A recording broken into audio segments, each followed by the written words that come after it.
Hey everybody, what's going on? I'm Geno Reynolds and this is WAND Presents The Real Geno. Today we're going to go back into the Spider-Verse as we go on another multiverse adventure with Miles Morales and friends and Spider-Man across the Spider-Verse. So, let's do this.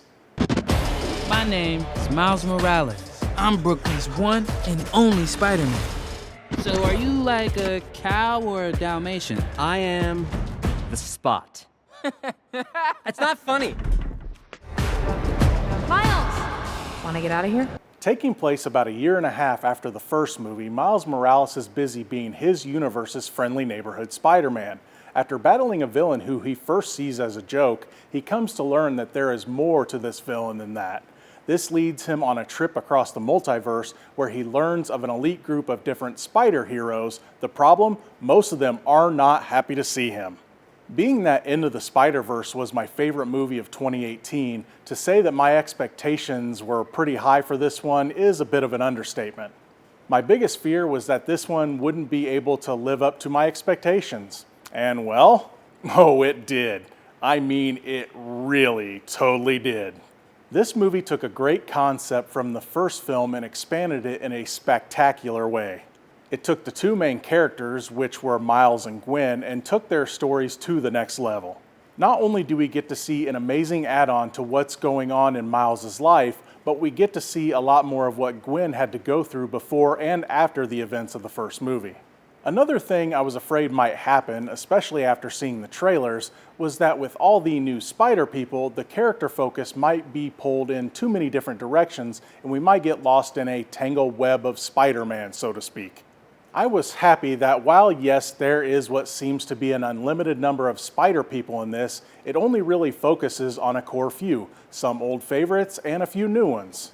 The rest being more like Easter eggs than anything.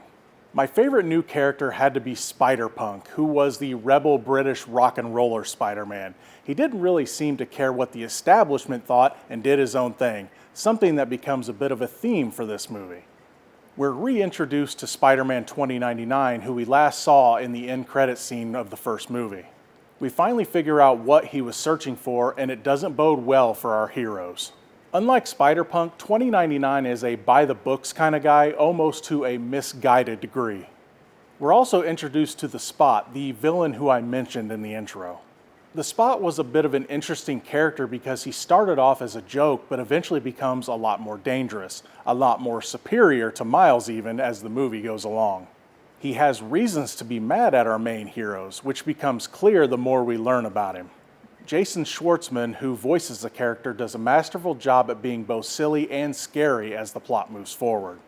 For those wondering if there are any connections to either Sony's other Spider movies or the MCU, well, you have no idea. While I'm not going to spoil any of the moments for you that would make me a huge spider jerk, I will say that there are a good number of moments that will get fans excited. While fans aren't going to get everything they want this time around, I mean there is a whole other movie coming next year after all, there is a lot of cool stuff that happens that gives a fan a lot of hope for what's to come. Now, for an issue that I had with the movie and a couple of issues that the kiddos might have with it. I don't know if it was just me or not, but I found the characters' dialogue a bit hard to hear during action sequences. A similar complaint I have to Christopher Nolan movies. I hope Sony will fix this at least before it comes out on Blu-ray. For the kids, first, the movie is almost 2.5 hours long. In the screening that I went to, there were a lot of restless kids. Also, this movie has a cliffhanger ending. There were a lot of groans from kids, and one even let out an audible "what?" after the words "to be continued" popped up. So, despite the minor issue I had, this movie is everything I wanted it to be and more. A lot more. Across the Spider-Verse is as close to a perfect sequel as you can get. It takes everything about the first movie and continues it in all the right ways. There's great character development, incredible leaps in how everything looks, and promises even more great things in the future without making it feel like a setup movie. I love this movie and can't wait to see it again. Oh, by the way, and this is a surprise, there is no mid or after credit scene in this one. That being said, the cliffhanger is so good, it didn't need them. If you want to see Spider-Man Across the Spider-Verse, head to your friendly neighborhood theater to see it now. Seriously, go see it. Here's hoping for another Oscar. Make sure to follow me at WANDTV.com as well as subscribe to my YouTube channel, The Real Geno. You can also follow me on Facebook, Instagram, and Twitter, also at The Real Geno. That's going to be it for this edition of WAND Presents The Real Geno. As always, I am your host, The Real Geno, Geno Reynolds. Till next time. Do you guys ever wonder what would have happened to me had I not gotten bit by that movie reviewing bug? Yeah, I wonder what would have happened.